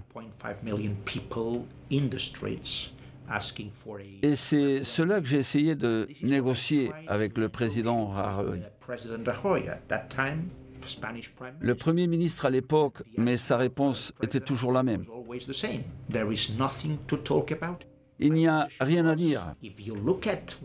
Pourtant, si 1,5 million de personnes se manifestent en Catalogne, ce qui est rare pour une démocratie consolidée, votre réponse est qu'il n'y a rien à dire? En novembre 2014, le président Artur Mas décida d'organiser un référendum symbolique, non contraignant, et non un véritable référendum, ce qui équivaut à un sondage d'opinion auprès de la population catalane en faveur de l'autonomie. 80% des électeurs se sont prononcés en faveur de l'indépendance. De retour à Madrid, le gouvernement du président Mariano Rajoy a réagi en condamnant le président Artur Mas pour désobéissance civile, en lui interdisant d'exercer une fonction publique pendant 2 ans et condamnant son parti à une amende de près de 5 millions d'euros. Le maire de Gérone, Carlos Puigdemont, a été élu président de la Catalogne. Cette décision remet la région du Nord-Est sur la voie de la sécession avec l'Espagne, après des mois d'impasse politique et la perte du soutien de son prédécesseur, Artur Mas. Nous sommes une minorité nationale en Espagne, que le 16% de toute la population espagnole. Nous n'avons pas assez de pouvoir pour que nos décisions soient respectées. Le seul outil du droit international qui protège les minorités est le droit à l'autodétermination. Et le seul moyen d'y arriver est d'être indépendant.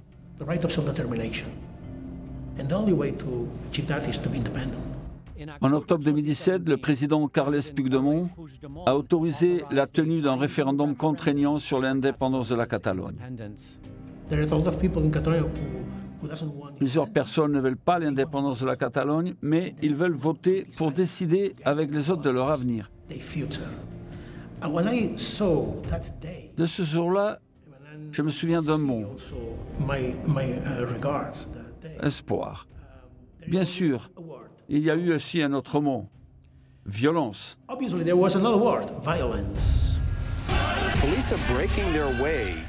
La police pénètre dans un bâtiment et la situation semble très claire à ce stade du vote.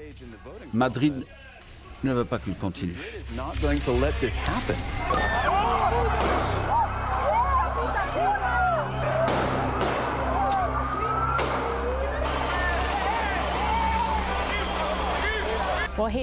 Voici des manifestants à Gérone, dans le nord-est de la Catalogne, qui font face à des policiers. Les manifestants ont les mains en l'air en signe de non-violence, mais la police a apparemment commencé à les frapper avec des matraques. Une autre vidéo de Catalogne montre la police sautant sur des militants, leur donnant des coups de pied violents et les traînant hors du bureau de vote. Jetant les électeurs pacifiques dans les escaliers, les frappant avec des matraques et confisquant les urnes. Les Catalans ont fait la queue pour voter et plusieurs ont payé le prix fort pour cela. Les gens essayent toujours de voter ici, mais nous savons qu'à 2 rues de là, il y a un autre bureau de vote, une école, qui a été prise d'assaut par les forces de police.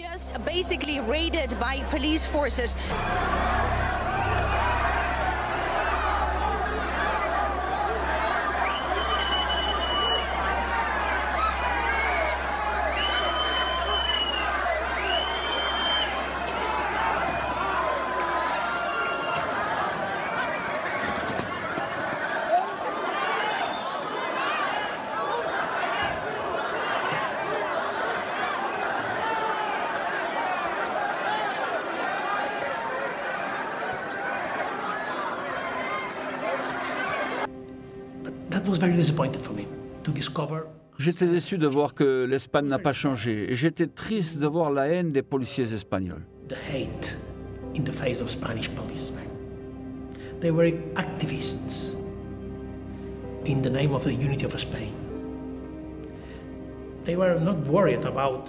C'étaient des activistes au nom de l'unité de l'Espagne, mais ils n'étaient pas préoccupés par l'image du pays.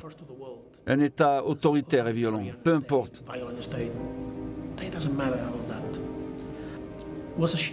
C'est un jour de honte pour l'Espagne et pour l'Europe.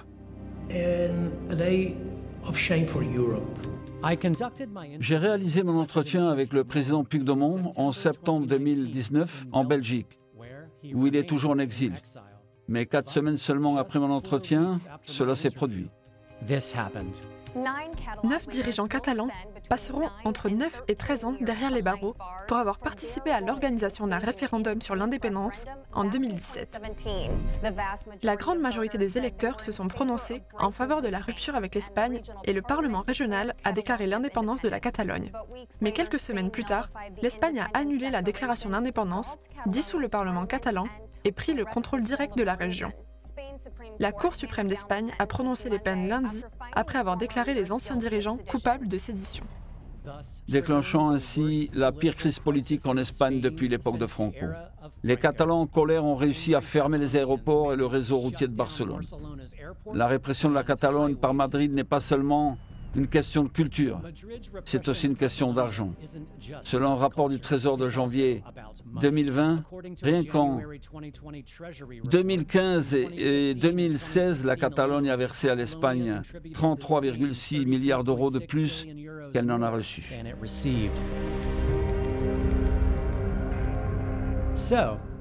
Quel est le rapport entre la guerre de Madrid contre la Catalogne et l'assassinat d'une banque privée en Andorre? Attendez de lire ceci. Wait until you get a load of this. En mai 2014, 10 mois avant la section 311 américaine contre la BPA, Joan Pau Miquel Prats reçoit la visite de l'attaché de l'ambassade d'Espagne d'Andorre, Celestino Barroso. Pau Miquel, très méfiant à l'égard de cette rencontre, décide d'enregistrer cette conversation avec son téléphone.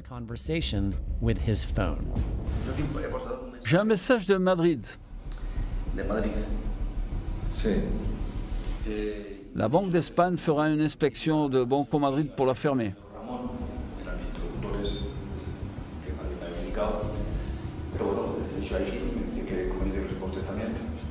Entonces me han dicho que el Banco de España, que le comunique lo siguiente, el Banco de España está haciendo una inspección a Banco Madrid y se le van a cargar. Un businessman américain est prêt pour la racheter quand la Banque d'Espagne aura fini.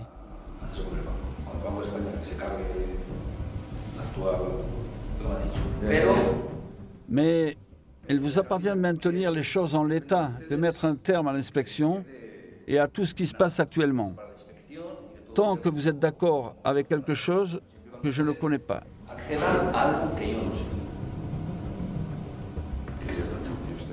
Êtes-vous l'inspecteur de l'ambassade espagnole? Un policier? Oui, je suis inspecteur en chef de police. Inspecteur en chef de police de la police nationale? Oui, je suis inspecteur en chef de la police, l'attaché du ministère de l'Intérieur. C'est une mission personnelle. Est-ce une visite officielle?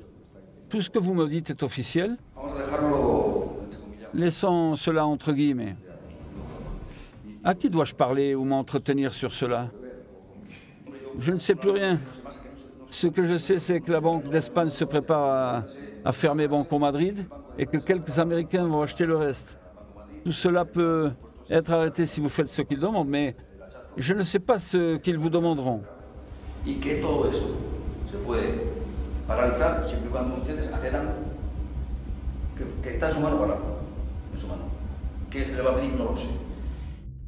Joan Pau Miguel voyageait à Madrid pour ce rendez-vous mystérieux. La personne qu'il devait rencontrer était le chef des affaires internes, Martin Blas. Ceci est un témoignage sous serment de ce qui s'est passé lors de cette réunion. Lors de la première rencontre à la Villa Magna, à Madrid, vous rencontrez Félix, qui est le Martin Blas. Qu'a dit exactement cet homme? Il me dit, je dois vous demander quelque chose, et je veux que vous fassiez très attention. Il a ouvert un journal, et j'ai lu ce qu'il a écrit. Cela disait, l'État espagnol est en guerre avec la Catalogne. Le problème national est notre priorité. Nous voulons des informations sur les comptes bancaires des familles de Mas, Junqueras et Pujol.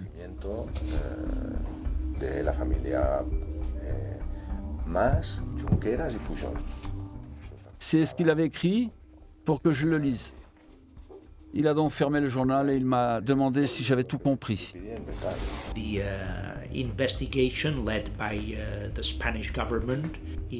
L'enquête menée par le gouvernement espagnol en Andorre essayait de trouver des comptes personnels du président Pujol, du vice-président Oriol Junqueras et les miens. Dans mon cas, ils n'ont rien trouvé car je n'ai pas de compte en Andorre, même s'ils pensaient que j'en avais un.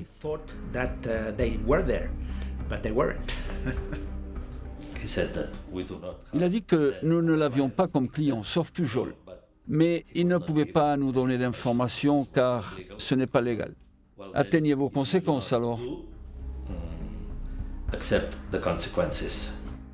This is a coordinated work between Ceci est un travail coordonné entre la police espagnole et le département du Trésor, au moins, il n'y a pas de doute.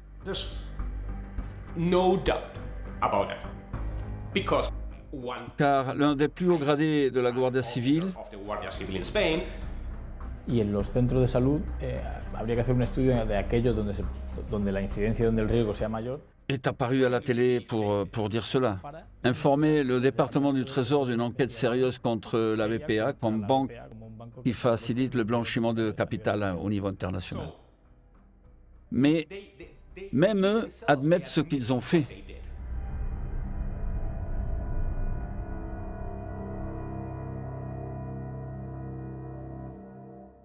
Ils admettent eux-mêmes ce qu'ils ont fait. Par ailleurs, cet homme, José Manuel Villarreiro, ancien commissaire de la police espagnole, a également été engagé pour aider à piéger le BPA. Villarreiro est un personnage très espagnol.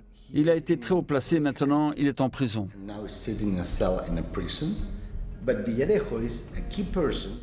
Villarreiro était primordial avec d'autres policiers dans ce qu'on appelait l'opération Catalogne, qui est relié au blocage et destruction de la BPA.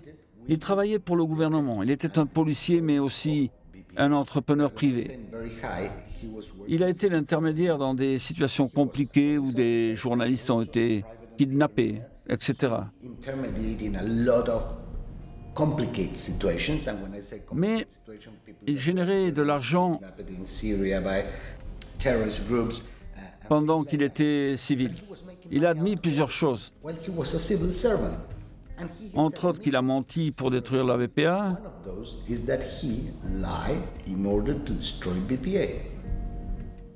Où en sont les conséquences? Nous ne les avons pas vus. Il a beaucoup d'informations et s'il parle correctement, sérieusement et clairement, avec toutes les preuves, quelques-uns en Espagne auront de très très gros problèmes. Bien que le gouvernement d'Andorre sache parfaitement que la BPA était piégée par l'Espagne et qu'il a trompé le Trésor américain en présentant de fausses preuves, et donc qu'il est parfaitement conscient de l'innocence des dirigeants de la BPA, les procureurs d'Andorre tentent toujours d'emprisonner les principaux dirigeants de la BPA pour blanchiment d'argent. Cette fausse affaire pénale se poursuit jusqu'en 2020, 5 ans après la section 311 américaine. C'est quelque chose d'incroyable. La première pensée est de ne pas y croire. Quand vous vous réveillez le matin, vous diriez qu'il y a quelque chose qui ne va pas. Vous n'êtes pas réveillé. Mais quand vous comprenez que c'est réel, que vous confrontez à une dépression, car c'est une situation compliquée d'accepter. Je l'ai ressenti, comme plusieurs de mes collègues. Beaucoup d'entre eux pour lesquels j'aurais mis ma main à couper.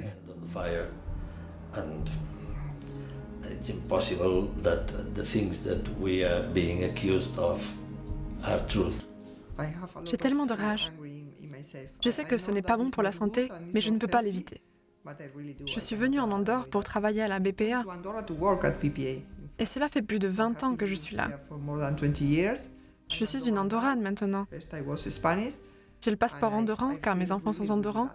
Mais comme mon mari, je veux être dans le même pays qu'eux. Si ce n'était pas pour ma famille, je ne l'aurais pas eu.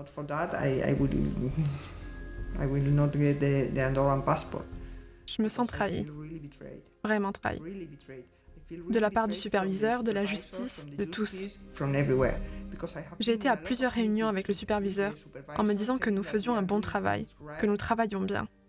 Des collègues d'autres banques qui me demandent « Explique-moi cela, Isabelle, c'est une très bonne idée. » Et après, ils disent que nous sommes des blanchisseurs de capital.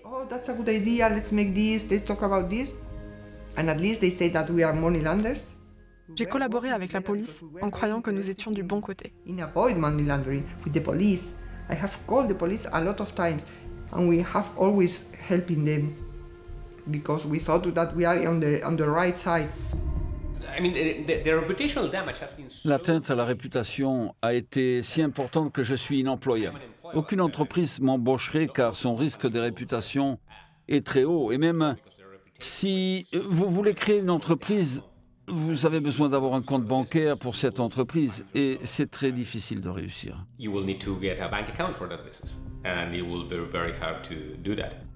Tout mon argent continue bloqué à la BPA.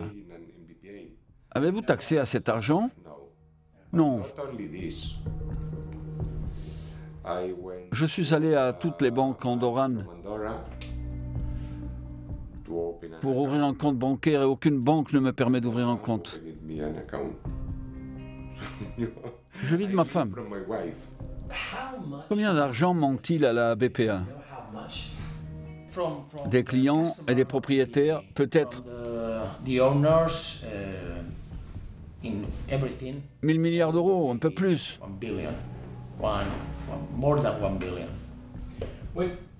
Diriez-vous qu'il s'agit d'un vol de banque astucieux? L'appelleriez-vous comme cela? J'ai cette impression. Que pensez-vous qu'il se passerait si quelqu'un décidait de mettre à tous ceux qui ont placé de l'argent à la BPA et de récupérer leur argent? Il n'y a pas assez d'argent. Cela ne sera pas possible, car il n'y a pas assez d'argent pour rendre aux clients, même si la justice décide de le faire.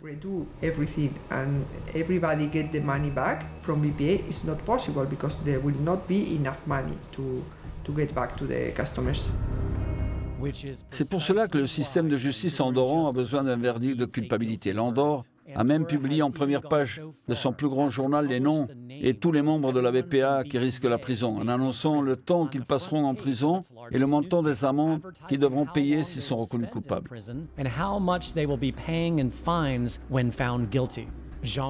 Joan Pao, 8 ans de prison, 100 millions d'euros d'amende. Santiago, 8 ans de prison, 70 millions d'amende. Isabelle, 7 ans de prison, 70 millions d'euros d'amende. Joan, 6 ans de prison, 70 millions d'euros. Pablo, 6 ans de prison, 70 millions d'euros. Vous êtes coupable avant d'être jugé et l'État a la permission, parfois, de faire tout ce qu'il croit nécessaire pour vous stopper et éviter votre réussite.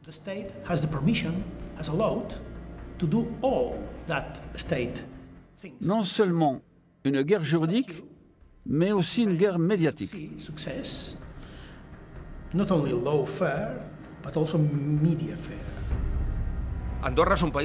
L'Andorre est un pays étrange. L'Andorre est un pays où il se passe des choses qui n'arrivent que là.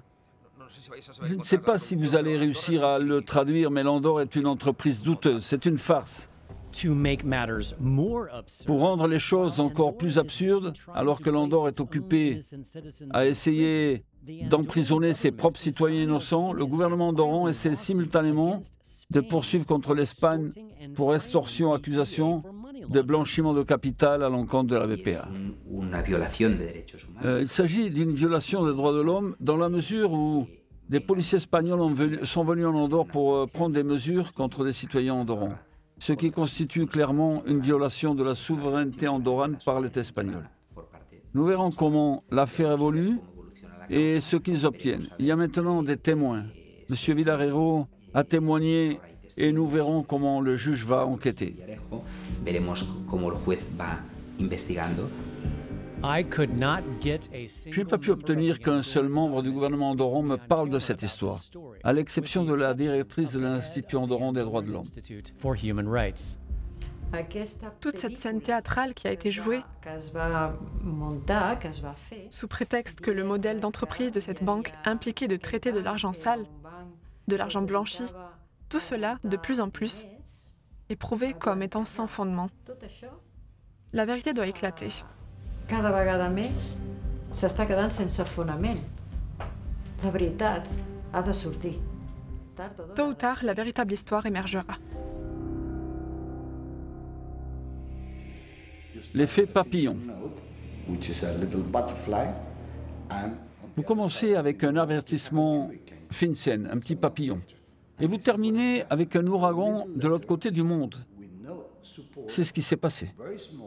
Une lettre, sans aide, a battu ses ailes pour devenir un ouragan qui a détruit une banque, des familles, des avocats et plusieurs personnes. Ce n'est pas un cas d'argent quand ces personnes sont inculpées.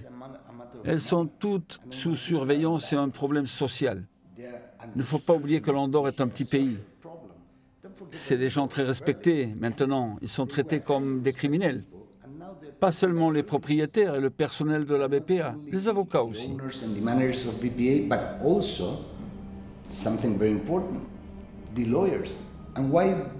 Pourquoi sont-ils importants, les avocats? Car nous sommes derrière la dernière ligne de défense. Si nous sommes criminalisés, tout le monde peut l'être. Au bout du compte, nous voyons des familles détruites, des crédibilités détruites, un coût énorme en défense et des gens qui ne savent pas où ils seront d'ici un an. Cette affaire dure déjà depuis 5 ans et personne ne sait quand elle arrivera à sa fin. C'est très simple. Si vous tirez sur quelqu'un, vous connaissez les résultats plus ou moins. Mais si vous ne l'avez pas fait et vous êtes dans un processus de tirer sur quelqu'un, mais quand vous n'avez pas tiré, le résultat peut être n'importe qui. L'incertitude est énorme, comme l'impact sur leur vie, leurs sentiments, leur famille, leurs enfants, car tous sont des enfants. Et une partie de la destruction de l'ouragan a commencé avec un papillon de l'autre côté de l'Atlantique.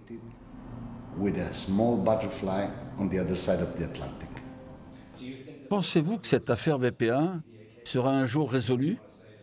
Avez-vous quelque chose à dire? Je crois vraiment que personne ne peut résoudre les effets de l'ouragan sans résoudre la cause qu'il a provoquée. Ce n'est pas ici et pas en Andorre, c'est aux États-Unis.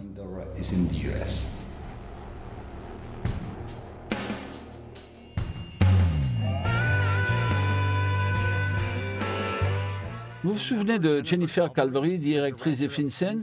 Elle a non seulement autorisé l'article 311 contre le BPA, mais c'est elle aussi qui a négocié l'amende de 1,9 milliard de dollars infligée par HSBC pour avoir blanchi de l'argent pour le col du cartel de la drogue de Sinaloa. Devinez où elle se trouve aujourd'hui. Jennifer Chasky Calvary, responsable mondiale de l'atténuation des menaces liées à la criminalité financière chez HSBC. Jordi Cinca, le trafiquant de diamants de sang devenu ministre d'Andorre et celui qui a chargé le cabinet américain PricewaterhouseCoopers de réaliser l'audit des clients de la BPA, 6 jours après l'adoption de la section 311 de la loi américaine sur le blanchiment du capital, en septembre 2019, M. Cinca devait être nommé directeur d'une succursale andorrane de PricewaterhouseCoopers, mais son poste a été supprimé en raison d'un grave problème de réputation. Cependant, en janvier 2020, Jordi Cinca a été nommé à la tête des fonds de réserve des retraites d'Andorre, l'administration de la sécurité sociale d'Andorre, chargé de sécuriser l'argent et la retraite des citoyens andorrans.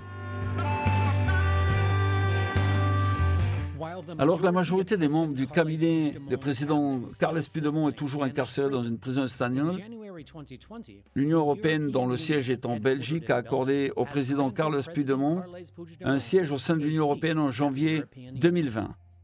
Carles Puigdemont a commencé son mandat de député européen à Strasbourg dans une grande attente médiatique. Avant de participer à la session plénière, il appela l'Europe à agir et déclara que la Catalogne n'était plus une affaire interne à l'Espagne. Nous sommes là pour rappeler et déclarer à l'Union européenne de s'impliquer dans une solution axée sur le dialogue.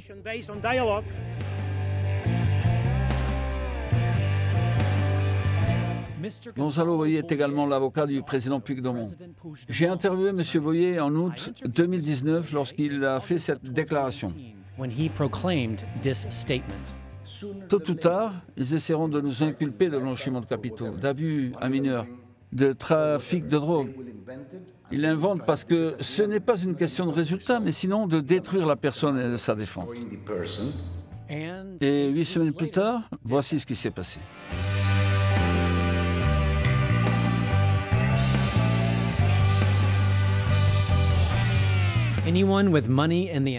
Quiconque possède de l'argent dans le système bancaire andorran doit tenir compte de 3 problèmes. Le premier est qu'il existe un système bancaire à réserve fractionnaire, mais pas de banque centrale. Personne ne peut donc jouer le rôle de prêteur en dernier ressort.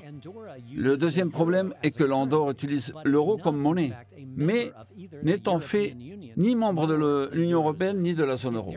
Elle n'a donc pas accès à la Banque centrale européenne. Et plus encore, elle n'a pas la possibilité d'imprimer des euros pour fournir des liquidités aux banques.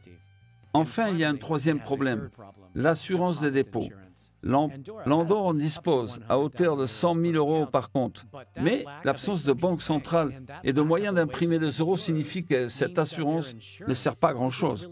Le budget annuel d'Andorre n'est que de 470 millions d'euros, alors que les banques d'Andorre gèrent collectivement plus de 49 milliards d'euros, soit plus de 100 fois le budget annuel de l'Andorre. Le budget annuel de l'Andorre ne couvre pas la moitié de ce qu'il est censé être gelé dans le BPA.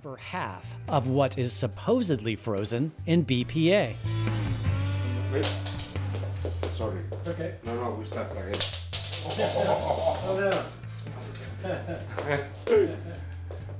Look, you have to have this money. Gardez cette monnaie d'Andorre parce que je crois qu'elle va disparaître. Yes.